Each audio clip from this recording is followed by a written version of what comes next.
songs, let me tell you about a friend. It's Craig LeBlanc, where the good times never end. Talking Parks and Rec, it's a show you gotta know. Welcome one and all to the Daily Parks and Rec Show. It's the Daily Parks and Rec Show. We just let our guys showcase what they're good at. That's really where it makes the difference, because, and I mean, you could format it how you want. You can throw all kind of money at it if you want, but it boils down to the connection between the mentor, the kid, and the parent. And if they're coming up there and they find value in what it is you're bringing to the table, everybody's going to be happy. All right, this is Craig LeBlanc, the Daily Parks and Rec Show. This is our leadership series, but this is a special show for all those facilities maintenance crews. We have a friend of mine from Henry County, Georgia, Bryan Dixon, has been on the show several times, but we're going to highlight something that he has launched in Henry County, Georgia, called the Watering Can. And I think this is a program that literally could be run in every Parks and Rec department across the country. And I can't wait for Bryan to hear, for y'all to hear what Bryan's done so far with his team. And I know it really is a team effort over there.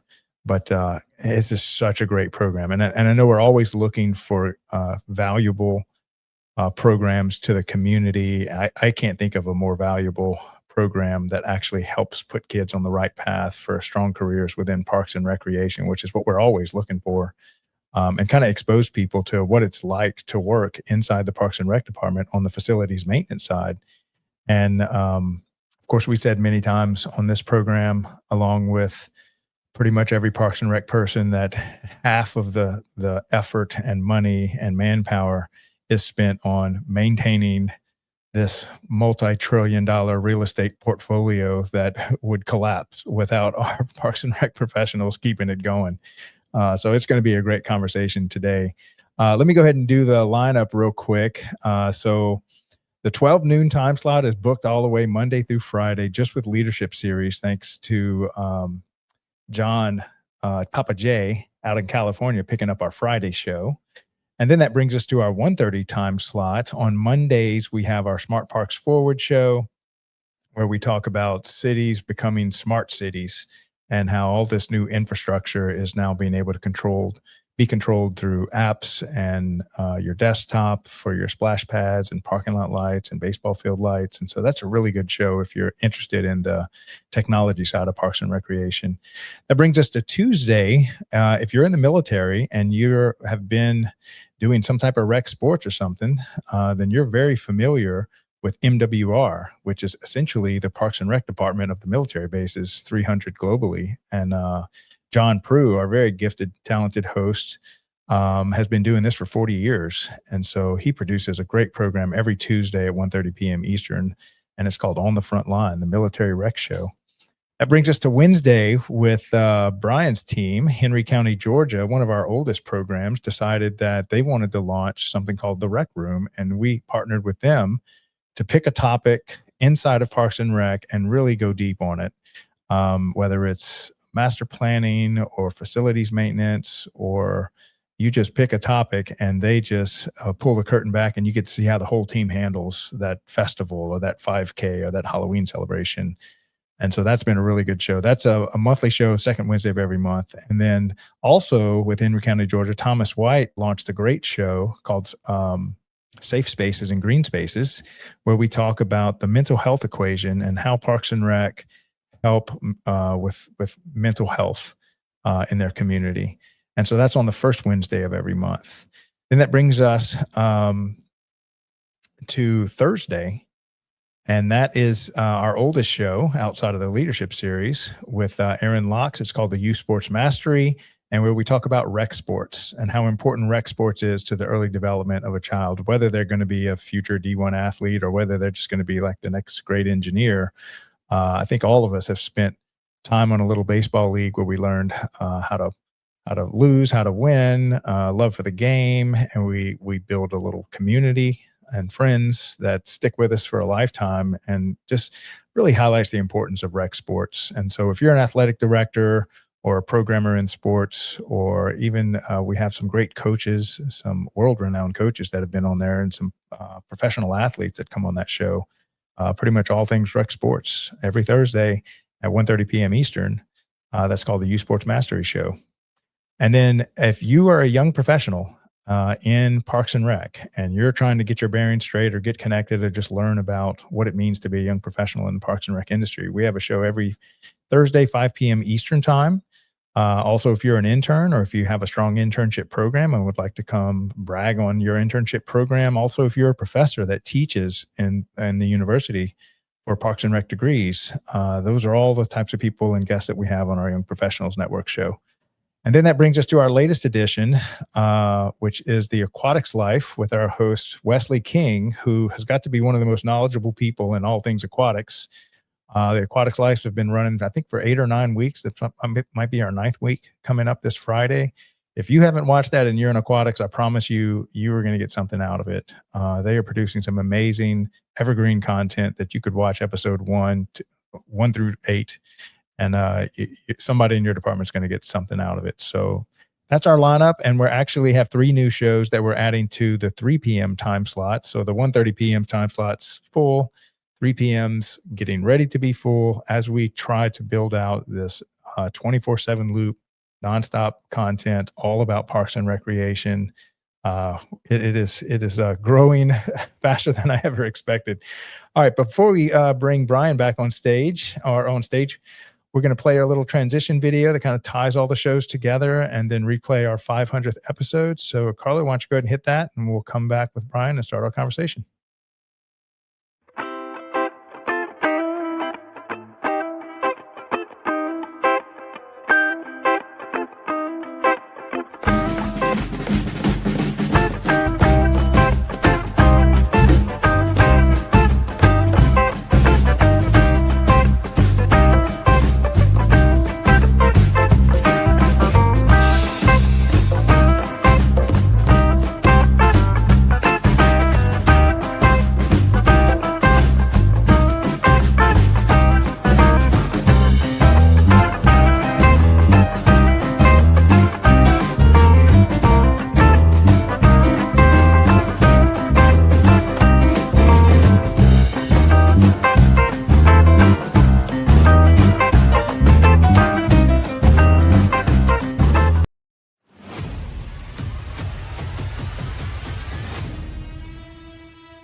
It didn't start with a big studio.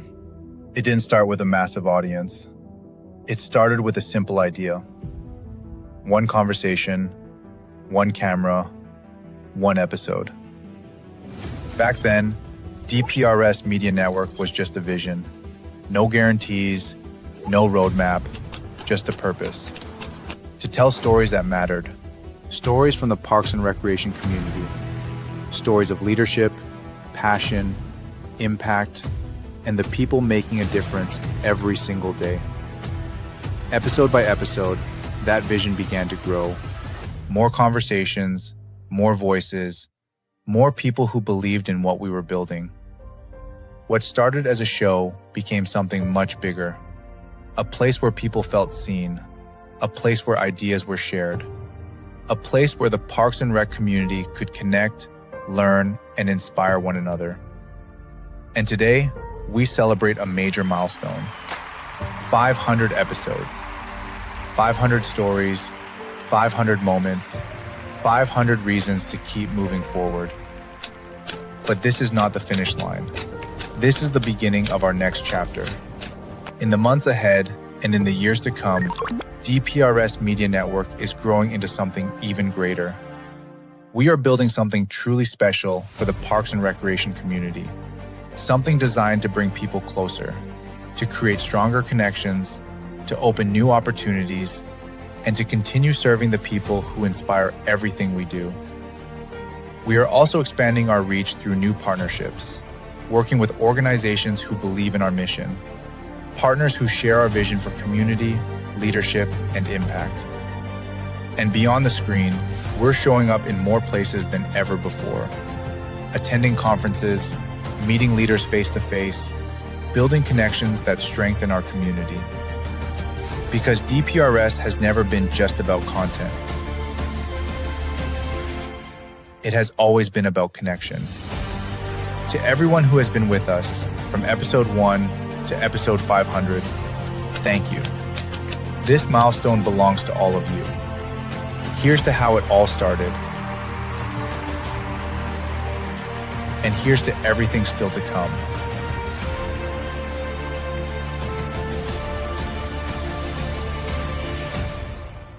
The future of DPRS Media Network starts now.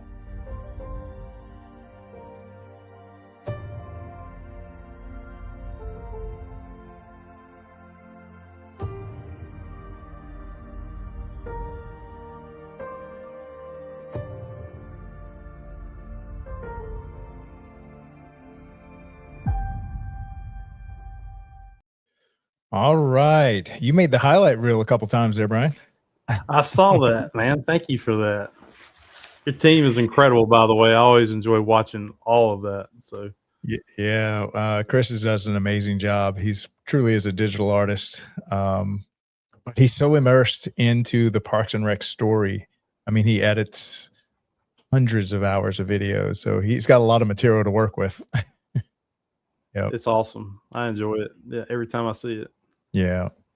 Why don't we start with just kind of introducing you to the audience for those that haven't heard from you? How did you get involved in Parks and Recreation? And then we can go into kind of what your day-to-day looks like. Okay, so right out of high school, I got into volunteer coaching, and I started in the 12 and under group. I was coaching during the summer and being a college athlete during the spring and fall. So I was just kind of coming back home and volunteering. And then I did that for, every year for 20 years, travel ball. I went down all the avenues, community coaching, et cetera, with high schools. Well, it started there. And then I got a job, Parks and Rec. I think I was like 22 years old down south. And I was just a part of a small team that worked at a group of ball fields. And then I wasn't there long. I ended up coming back home. I started working at golf courses and landscaping and things like that. But I just always had an itch to get back into parks and recreation because I just loved the people. I loved everything about it. I'm very results driven, and I like to see an impact quickly. So it's a lot of self gratification that come with that. So it started there, and then I was just scanning at the time. The internet was not what it is today, and I was still, I had access, and so I was looking at the Department of Labor for job openings, and I come across a job, I think making like $10 or $11 an hour at the time, 20 years ago. And got an interview, and I started, shortly after, and I've been here ever since. I've had other things come fall in my lap that, they did pay a little bit more money at the time. But, I just stuck around because this was truly feeding my soul, like having an impact with people. I love people, being able to apply the knowledge that I have in here from a turf standpoint or logistics, operations, project management. It gives me an opportunity to scratch all those itches. I probably had ADHD coming up, and so I thrive in an environment where there's kind of a lot going on, because if I have one thing at a time, it kind of bores me. So I kind of like the fast paced, chaotic side of it. I like the pivot, and I like to be, I like to be able to just maneuver, and so it just feeds that part of me. Yeah.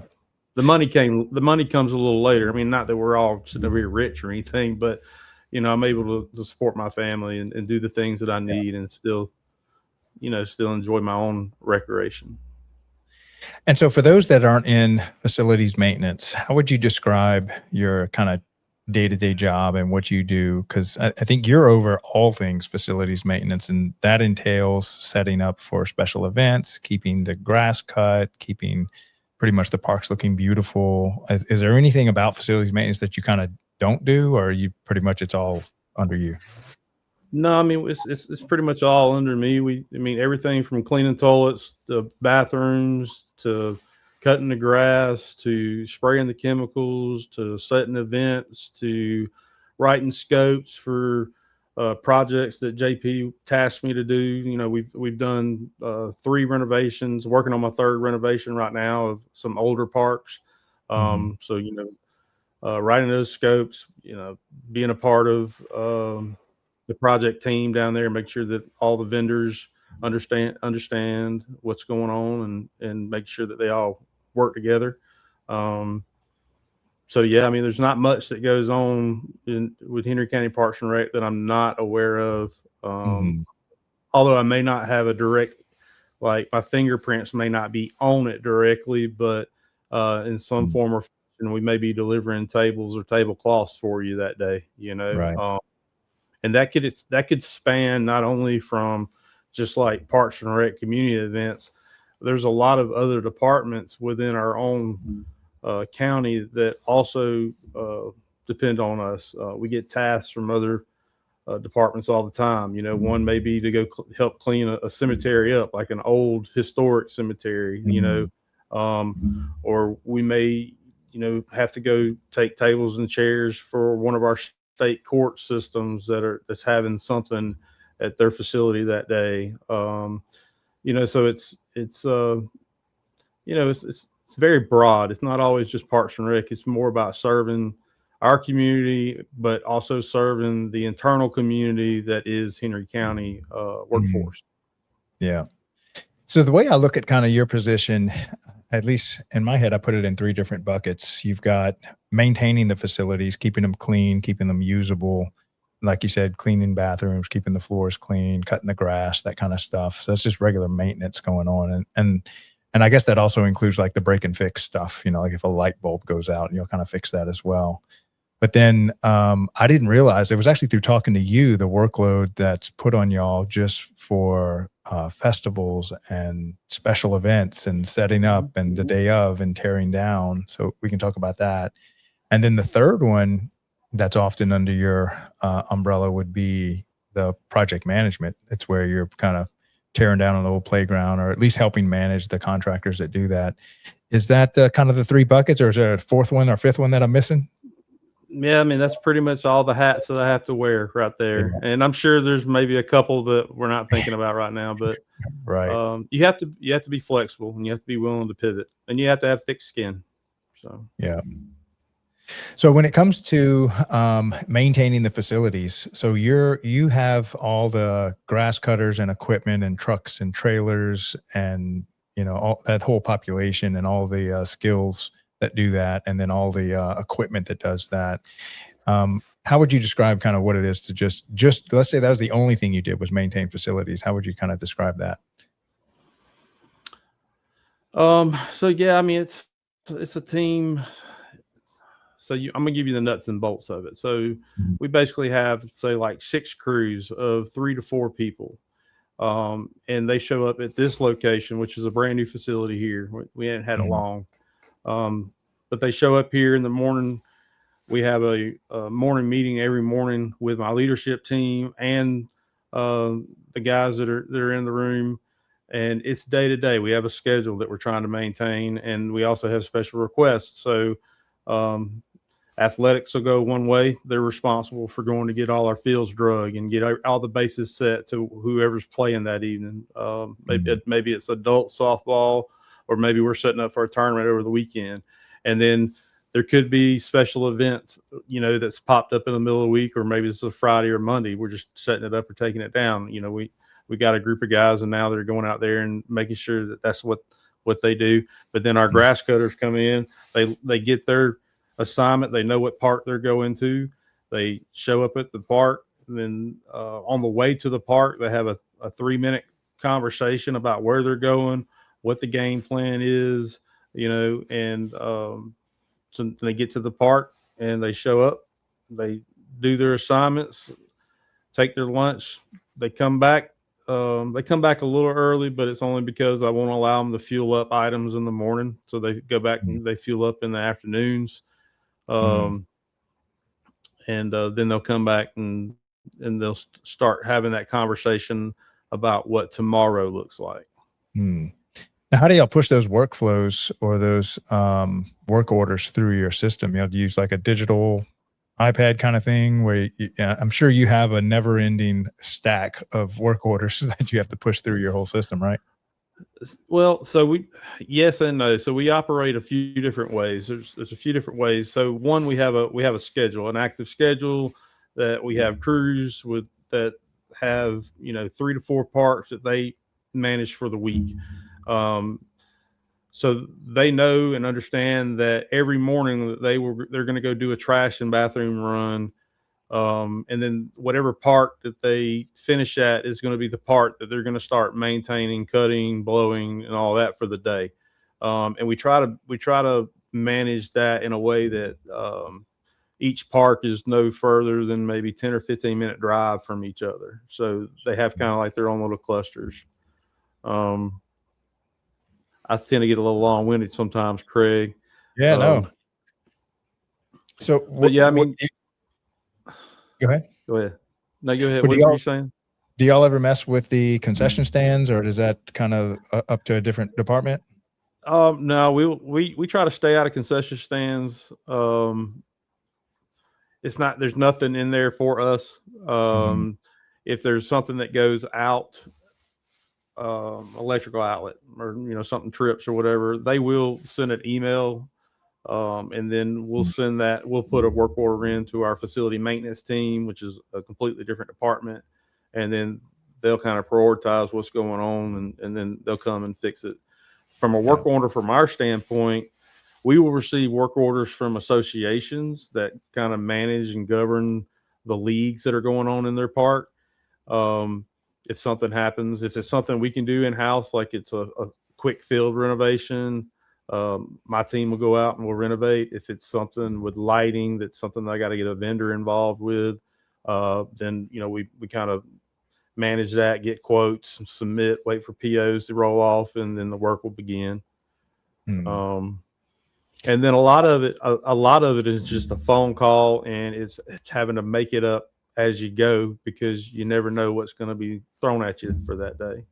Right. Yeah. Because imagine some of these are urgent. Like if you kind of lost power at a concession stand and you've got a big event happening in a few hours, you got to kind of derail your team and get them over there. Yeah.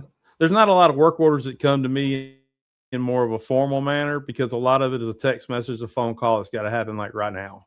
Right. So there's not, if you got time to write it down on a piece of paper and send it, then you're too late. Yeah. Yeah. So y'all are kind of like the fire department when it comes to problems, infrastructure wise. Yeah. I mean, yeah, we just have to take care of the things we have to take care of, It's what it is. So let's talk about special events. Kind of what is y'all kind of game plan for special events? I'm sure you have a calendar, so you kind of see them coming, but what's y'all's responsibilities for a special event? So it depends on the event, and we have our special events team does a phenomenal job taking blank spaces and turning them into just a fun time. So like a movie under the stars event, we have a very nice LED screen that we can go up and set up. But there's a lot of planning. That's what we'll have an event, but there's a lot of planning that goes involved. You got to know where you're setting up at, what fields you're setting up, what's going on inside of Katrina's head. Like I got to try to read her mind a little bit as far as what she's trying to achieve.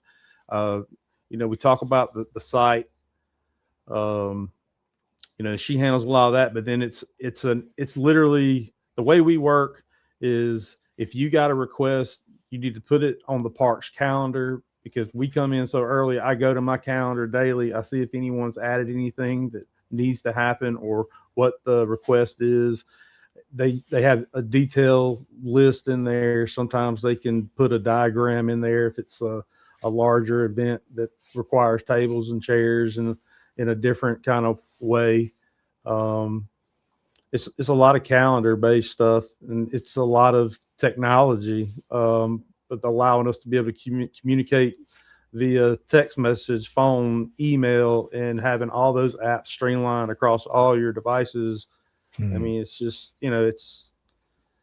I think that's the biggest hiccup sometimes. It's the communication portion of it. But our team does a really good job of keeping everyone in the loop, of communicating, making sure they utilize the calendar in an appropriate way.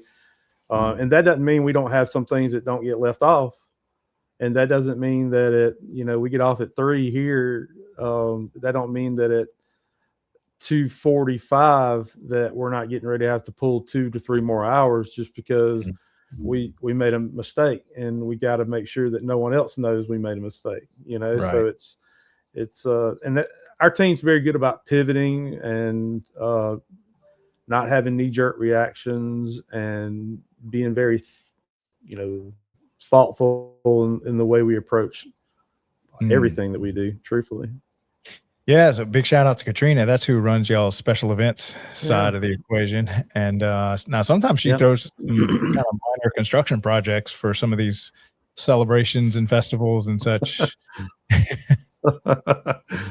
Yes. And we're blessed enough to have some guys here that are very skillful, have phenomenal construction skills. I would have no problem with my team framing a house for me if they were licensed to do so.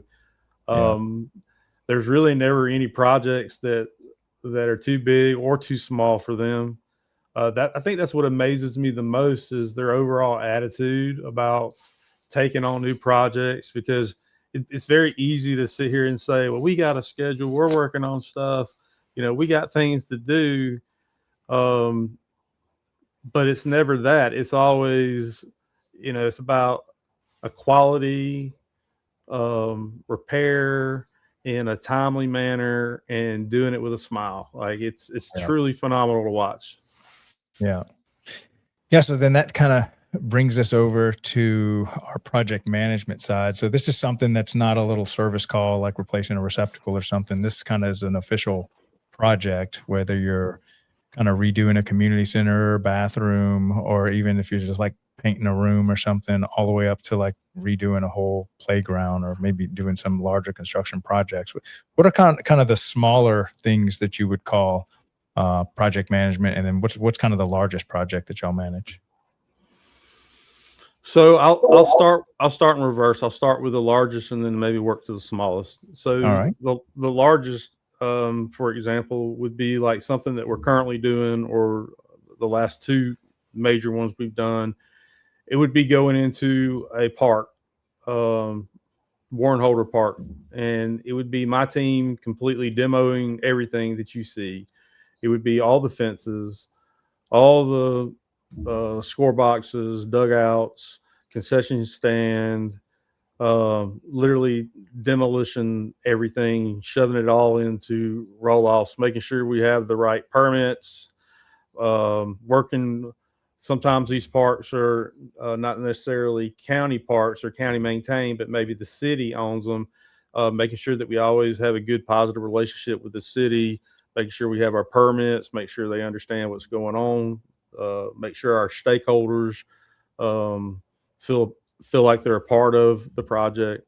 But it would be leveling that. But then before we even leveled that, it would be probably months to a year in advance, where it would be JP tapping me, telling me, I want to do laser grading, I want to do all new fence, I want to do all new concrete.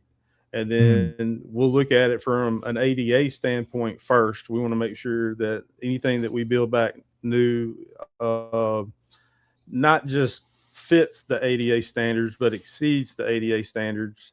And then I'll just start writing scopes. We'll start gathering quotes. We'll do a RFQ, RFP on it, where the vendors are selected not necessarily selected, they're graded through those processes based Mm, off what the finance department asked them to submit.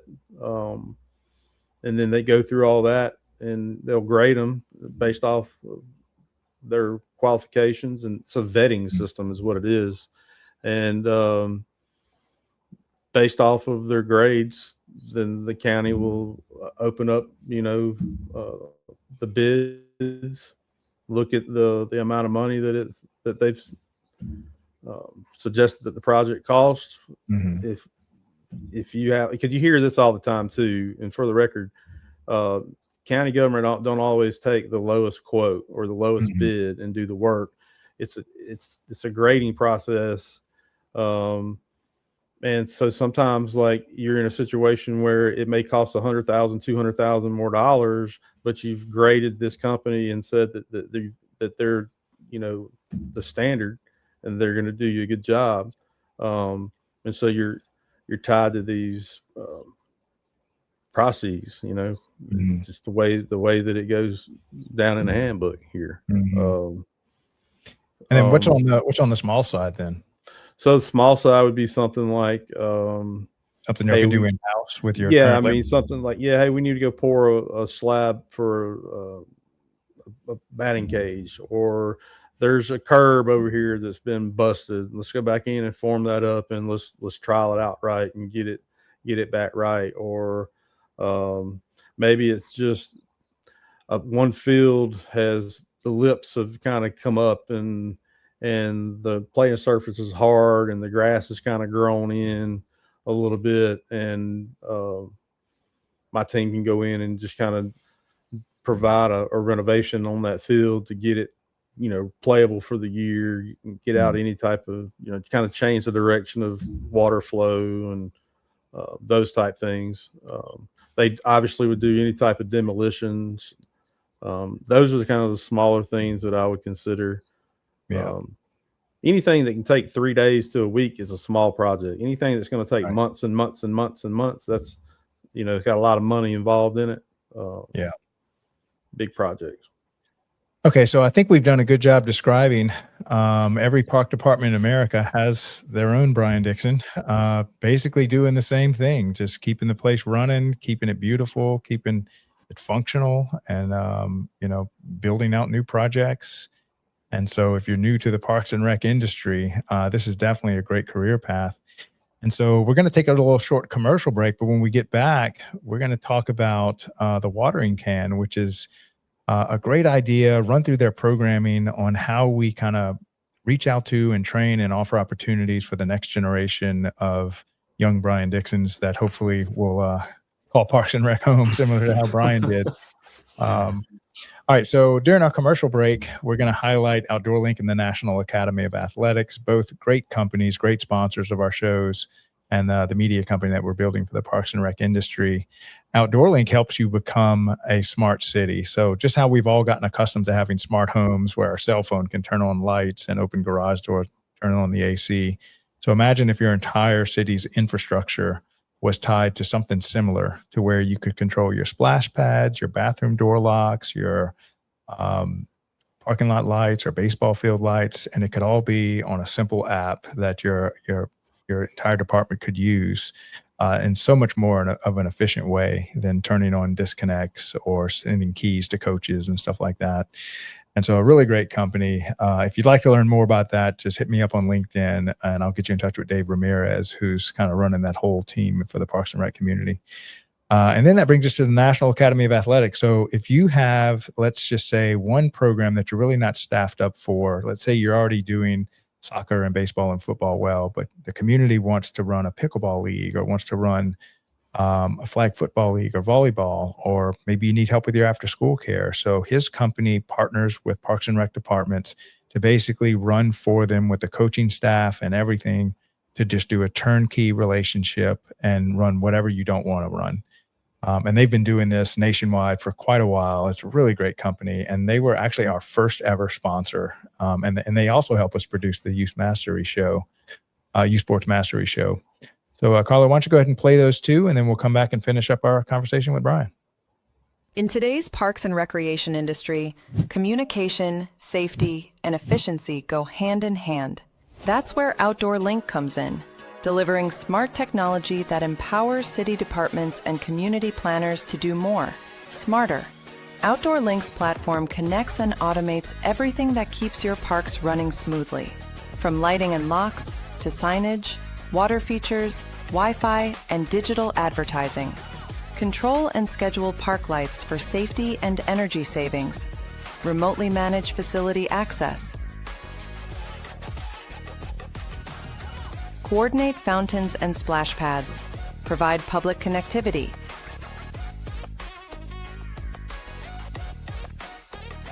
All from one simple, unified platform, giving you real-time control, data, and cost efficiency.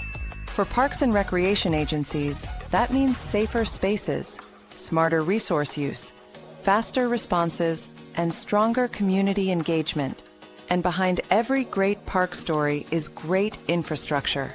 That's why Outdoor Link proudly supports DPRS Media Company, helping the Daily Parks and Rec Show amplify the voices of professionals shaping our communities every day. Outdoor Link. Smart, connected solutions for parks, recreation, and beyond.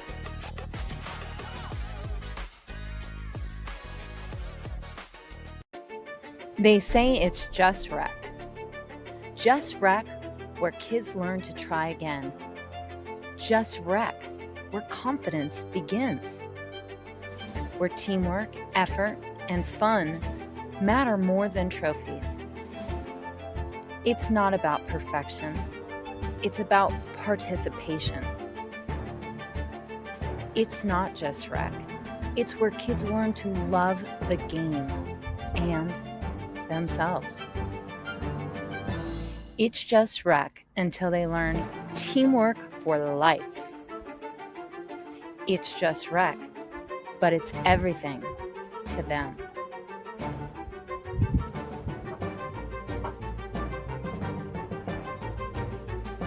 It's more than rec.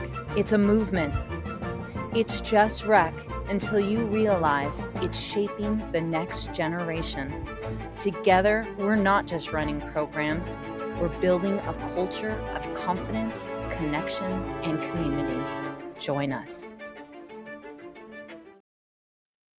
All right, so let's kind of start by just describing the problem. I think creating a workforce and having a pipeline of new people coming into this workforce that does everything Bryan says in the first half of the show. What were some of the issues that y'all found in just finding talented young people that want to kind of do the work that you do?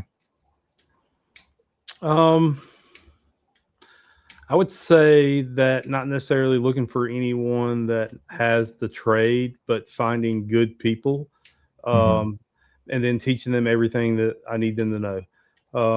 Good people are going to show up on time. Good people are not going to abuse time. Good people are going to take care of all the things that drive me nuts. So I feel like that if I have good people in here, that I can literally teach them everything. And so I do. We send them to trainings. We send them to certifications. I send them everywhere. We do in-house trainings. I have my supervisors that have been here a long time. I'll ask them to put together a presentation, and it's due in 3 weeks, and it needs to be, based around real life subjects with real life photos that come from our parks. And I need you to teach these other people what it's supposed to look like. So I take the time in that regard. So I don't necessarily look for people that have those skills. I just look for people that are good. Yeah.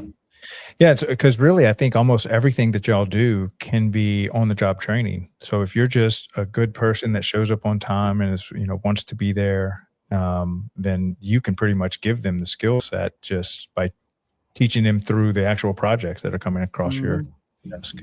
Yeah, and making sure. See, I don't have a lot of turnover. I don't have a lot of vacancies. Hire good people. You create a very good culture, a very positive culture where people can thrive and they'll never want to leave. And I can honestly say that in 3 years, I may have had 2 to 3 people maybe leave. Mm. And it was for good. It was for a better opportunity. Um, but then we're sitting here with part-time people that are willing to hang out for 4 or 5 years, waiting for a full-time position to open up for them. So Mm. it's just kind of a reload situation. And then I take somebody that's part-time, I hire somebody part-time, teach them everything they need to know, provide them a good culture. I call it a locker room culture. The guys call it a brotherhood. Yeah. So, it kind of sells itself once you get in the door. Yeah. And so it could literally maybe describe one of the educational components when you said like real world examples. Is it just like, hey, this is how we pour a slab of concrete? Here's how you finish it. Here's how you demo it out. Or it could just be, Mhm. hey, here's a 0-degree, 50-inch, lawnmower, and this is how we maintain the field. What are some of the examples that you could give us? Some of the examples can be like the staff will go out and they'll take photos of curbs that may not be edged, or the backside of a park that didn't get mowed, or it may be leaves that are still present in the spring that should have been mulched up and blown off of fence lines, weeks ago. Mm. They'll just kind of highlight these things instead of telling them, why didn't you do this? You should have done it this way. I can't believe you didn't do it this way. We don't do that. We just make a presentation and we tell the group, all right, this is Mm. how we want our parks to look. Well, then another one of my supervisors who is more of the risk mindset, he'll produce one about, all right, if you go into these restrooms and you got the chases where all the plumbing and stuff is at, you need to make sure that people are not stacking up boxes of potato chips or tissue paper Right. or something in front of electrical panels, or trying to be mindful of that. um you know, Making sure that they understand that if you see something, say something. If you see a broken swing, report it, because we don't want reports. I mean, it's fine for community to report it. Like, I want them to report it, but I would much rather try to be ahead of that. Mm. If we see something, say something. I know you may not be the playground inspector, but he don't know what he don't know. So report those type of things. Um, we had another guy that talked about the overall cleanliness of a facility and what to look for. There's a lot of people that will just go in and they look at the floor, they look at the products that are there for the restroom, and they look at the toilets, but they never think about wiping down partitions, making sure that the areas around the toilet paper and stuff are sanitized, make sure that all the hand dryers are all sanitized. Make sure that you look up in the corners and get all the cobwebs that may be there. Nobody ever looks up. Right. Um, Look up and scan that. And if there's any light bulbs that are out, I need to know. If there's any security lights on the outside of buildings that are out, I need to know. Um, so just kind of training them to this is how we would like it to be done. You know, Talking Yeah. to a large group several times a year. Yeah. Yeah. And a lot of this stuff, I mean, I give you a great example. Just because you can drive a car your whole life doesn't mean you know how to back up a trailer, hook up a trailer, tie down a piece of equipment, go down the road and go through all the safety chain checks. And I mean, you can literally create an entire educational session just on pulling a lawnmower in a truck to a job and getting it on and off safely. Yep, and we do. I mean, when there's a new hire, we ask those questions in interviews. I try to talk to them about their background, things like that. I know a lot of people are uncomfortable because you can ask them, hey, can you pull a trailer? Well, a lot of people are thinking, well, yeah, I can pull a trailer with my single cab Ford truck that's a 10 by 10. And then they show up and they got a crew cab pickup truck with a 16-foot long trailer and there's 2 lawnmowers on it. And, that can be a little intimidating trying to back them Yeah. into locations. Yeah.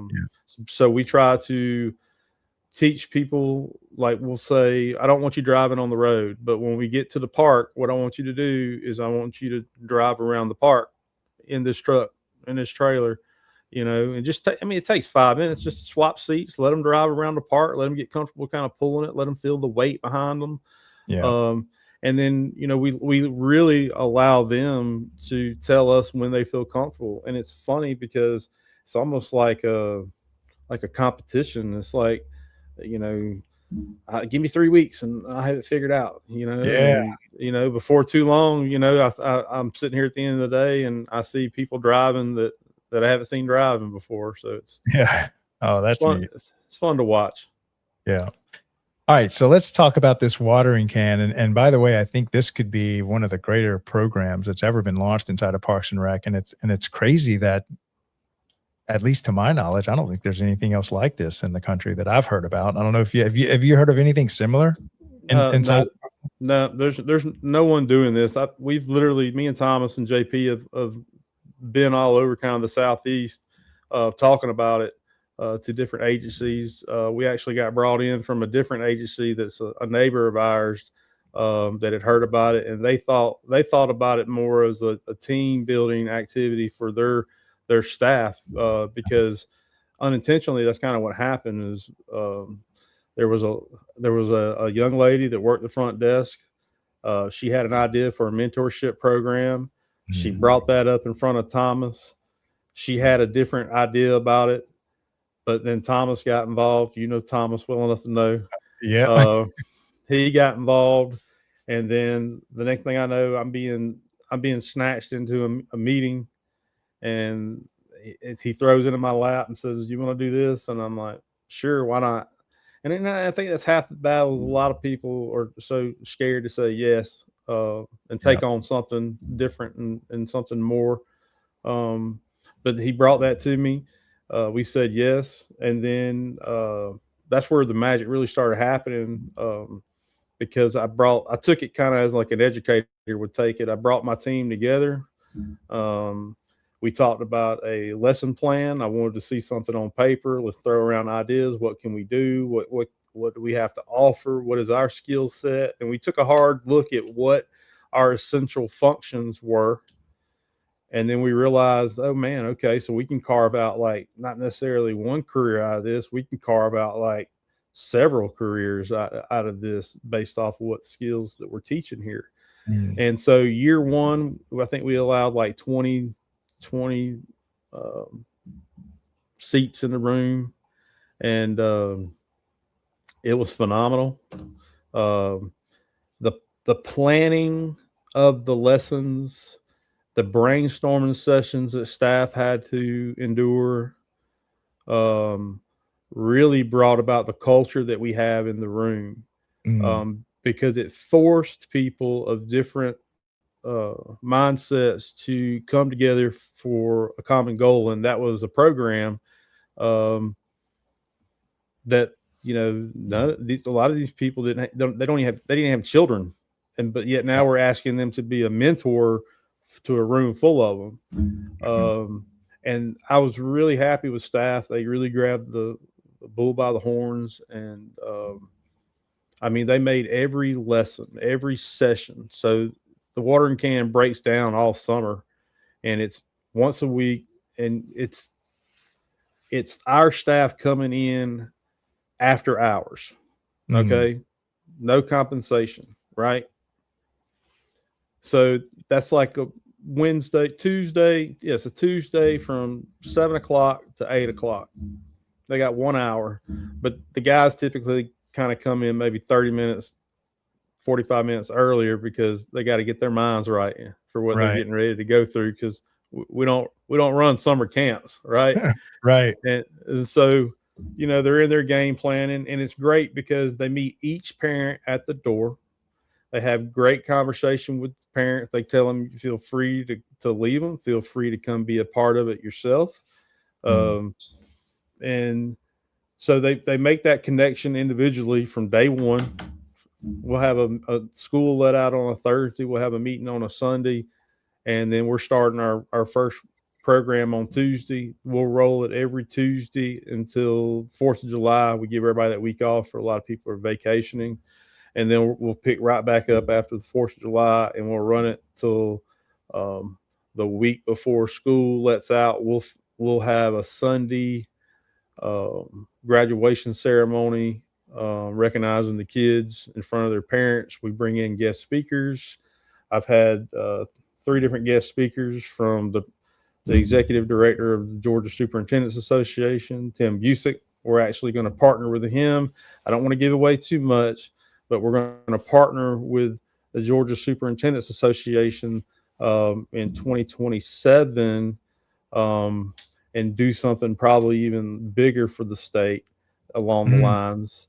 But I've had my executive director, Jonathan Penn, was the inaugural, and then I brought in Tim Busick the next year, and then our county manager was the year before. And I keep every letter, we send them a formal invitation. And I keep a copy, and I frame it every year and I hang it on the wall, along with the article that was written in NRPA about the watering can its first year. But it's phenomenal. It's a great team building for the guys. The kids thoroughly enjoy it. They're there from 7 to 8, but they don't leave till 9 because they just love what's going on. And they work on everything from small engines, turf management. I have a lab in our new shop. I have a lab here, so they can look at disease and fungus under microscopes, and we can dry out soils, and we can do water testing to get the pH level of what our irrigation's throwing out. I have motors that have been taken apart and put back together, old motors that will allow them to kind of dive in and take things apart and put it back together and see the internal combustion and why they call things, V twins, and, all the things that inline straights and why that is. And then my construction team that we spoke about earlier, that's so dear to special events. Last year, or the first year, we built a score box that behind one of our softball fields. And then Shane Massey got the great idea for a construction project that he wanted to have them build cornhole boards.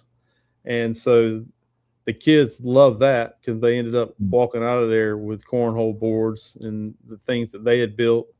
And then a lot of the adults will stick around too, because now they want to learn what a Craig joint is. And they want to learn how to garden, and they want to learn how these things, because a lot of it applies to around the house. And I've flirted with the idea of having maybe an adult type watering can too, because that's you what I was have a lot of homeowner type things that you could do for them, but we ain't got there yet. So I bet you wouldn't have any problem getting the wives to sign up their husbands for that. Probably not. Probably charge for that one. Right. And so the way I think y'all have it mapped out, and correct me if I'm wrong, but in a way y'all are running it similar to how if you had a performing arts program that taught ballet, you're able to sign up your kid for an 8-week class, and they learn the fundamentals of ballet, and then they get maybe a little kind of, you graduated from the ballet school, whatever. So y'all run it similar to how Parks and Rec runs any other regular program, except instead of having like a soccer coach teaching soccer or a ballet teacher teaching ballet, it's the craftsmen that are pretty much running your department that are putting on similar educational programming so these kids get exposure to what it's like to do the work you're doing, correct? Correct. I mean, we just took a format that was already in place. Like, we didn't try to reinvent the wheel. We just tried to figure out how to put rims on it. Right. And that's what we did. We took what the education system already provides, which we know that educators have to submit lesson plans. That's a formal way of planning. I know that my mentors have got to be stellar individuals because they're also building relationships with these kids, long-term relationships.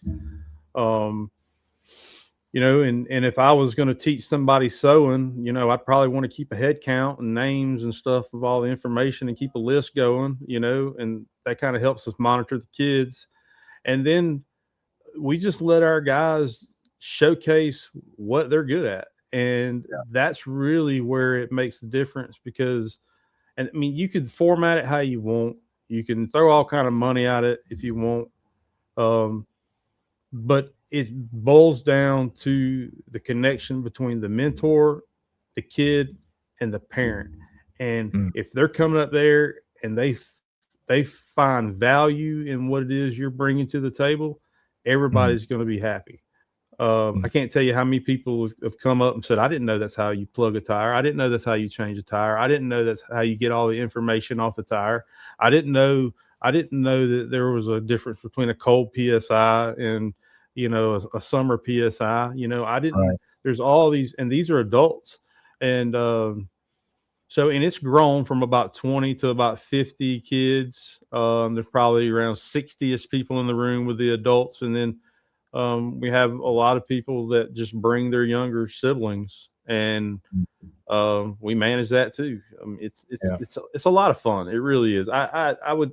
This should be the first program that people try to create.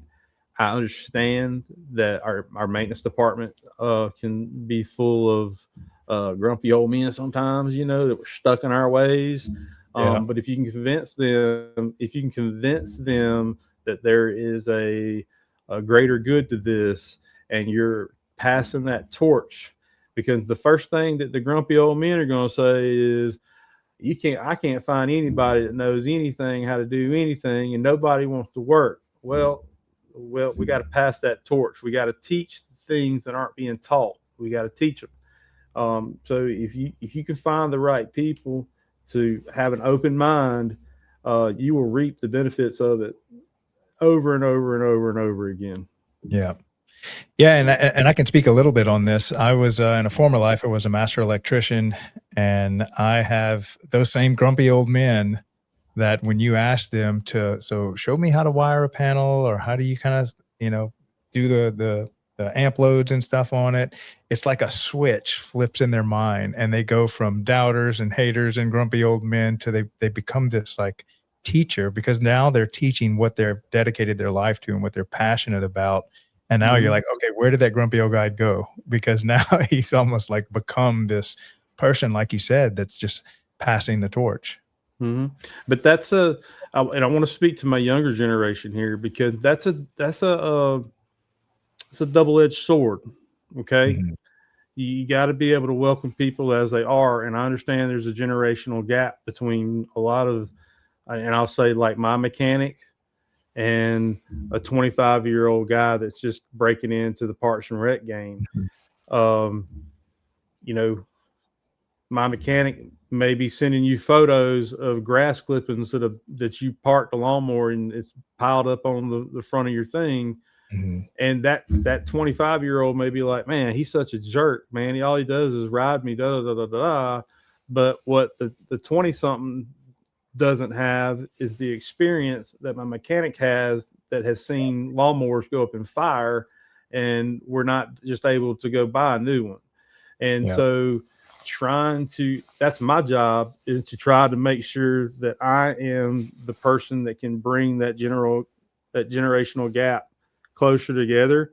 And everybody needs to show everybody some grace, and the younger generation needs to show the old heads some respect, because they truly know what they're doing.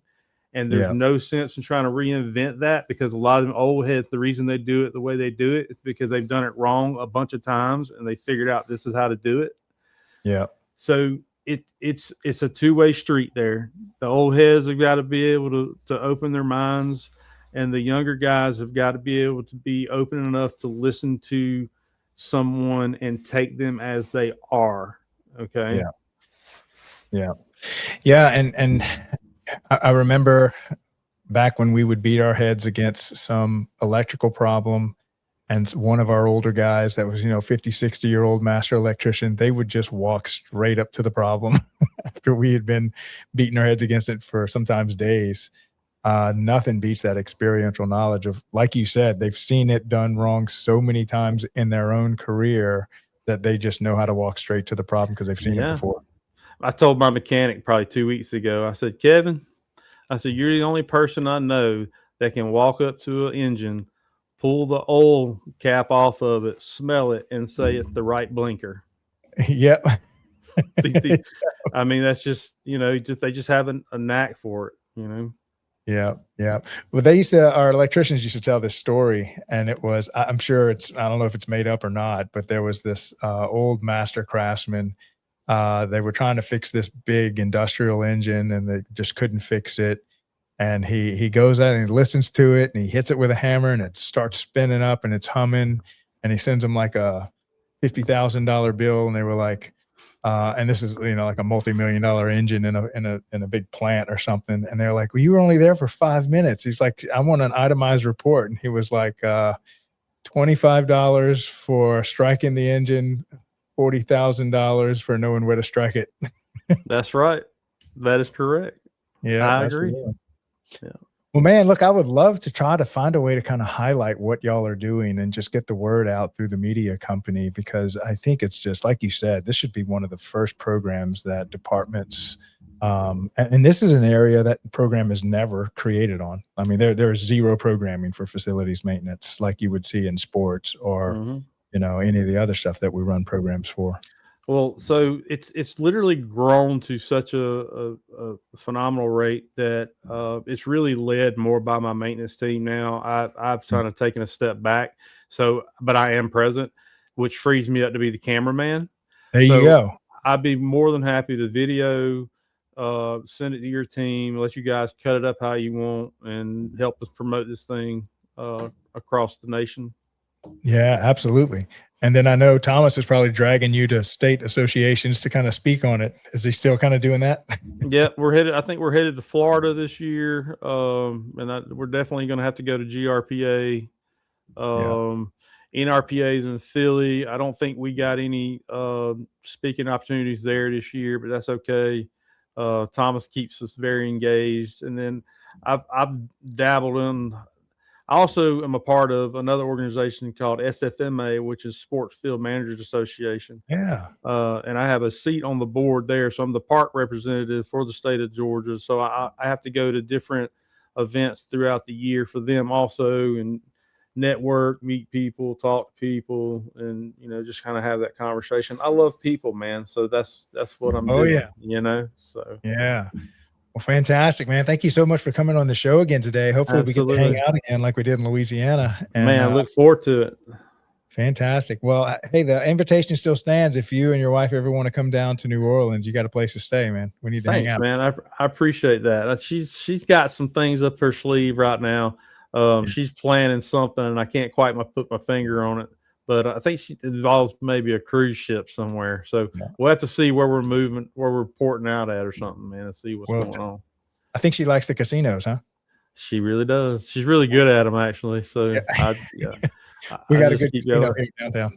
Yeah, for sure. Well, I look forward to it, Craig. Thank you for everything you've done for us here at Henry County, man. We really appreciate you giving us the opportunity to speak about what it is we do. There's a method to the madness.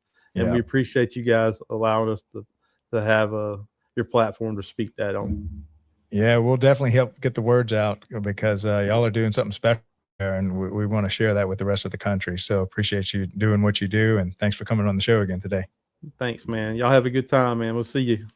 Yeah, take care, Bryan. Bye. All right, that was an amazing show. For those of you who haven't heard about the watering can, they are killing it, and it is a great idea. And and if there's anything I can trust that Parks and Rec does well, is when there's a good idea at some city in nowhere America, the word gets out quick. And so we want to play our part in getting the word out about what the watering can is, because this is definitely something every Parks and Rec department should be doing. And it's a way for you to kind of, again, engage with your community, make a difference, make an impact, bring value into your community's life.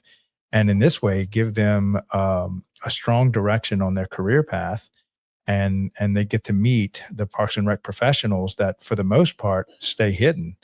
If you think the Parks and Rec professionals that are doing programming or coaching are sometimes a thankless job, the facilities maintenance crew are even more thankless, because they're just that hidden army of people that are maintaining our parks, keeping them beautiful, keeping them functional, running projects through them all.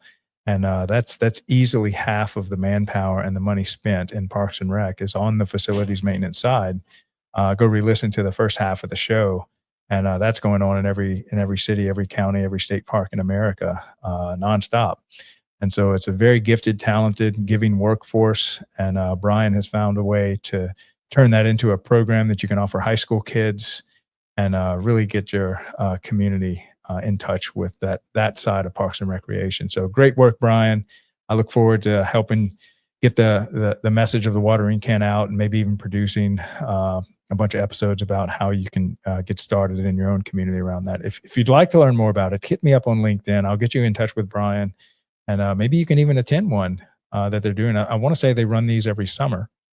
It sounds like about eight weeks, once a week or something. So that would be good to attend in person, but then hopefully we can do our job and try to capture that best we can in video format and put a video content library together so that maybe you could do it just off of our videos alone.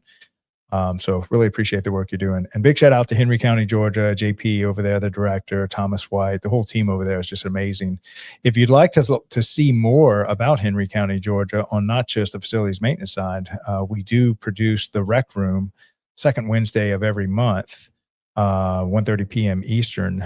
And so sometimes Bryan will be on there if the topic is something he works on, or, Katrina, we've done a whole show with them just on special events.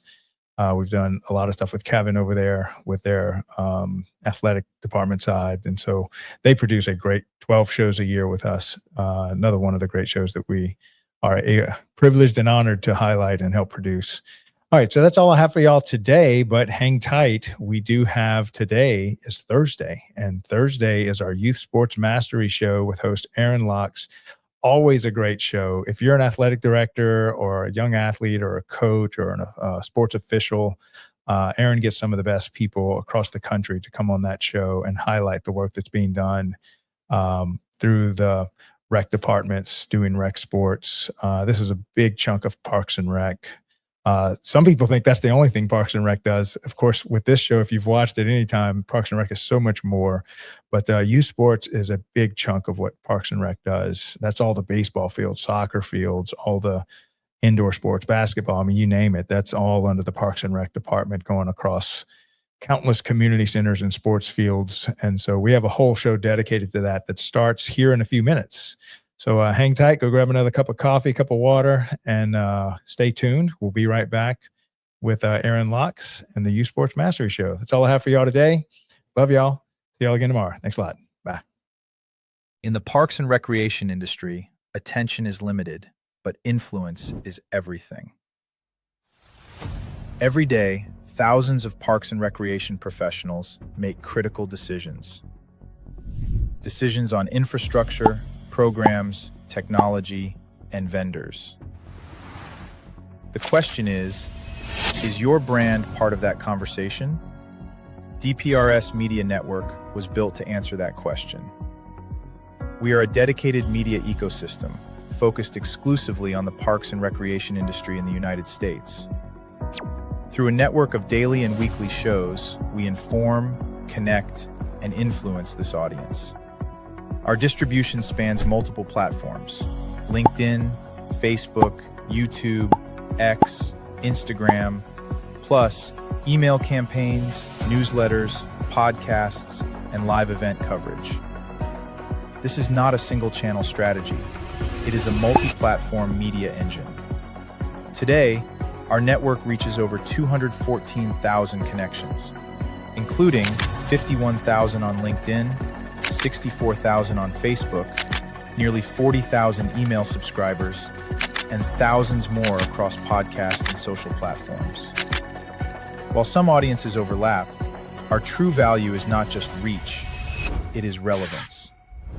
We speak directly to parks and recreation directors, program managers, and industry leaders, an audience that is highly targeted and actively engaged.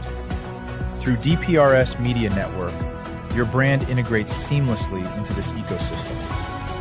Through sponsored show segments, targeted advertisement placements, podcast features, and host-read promotions, even custom branded content.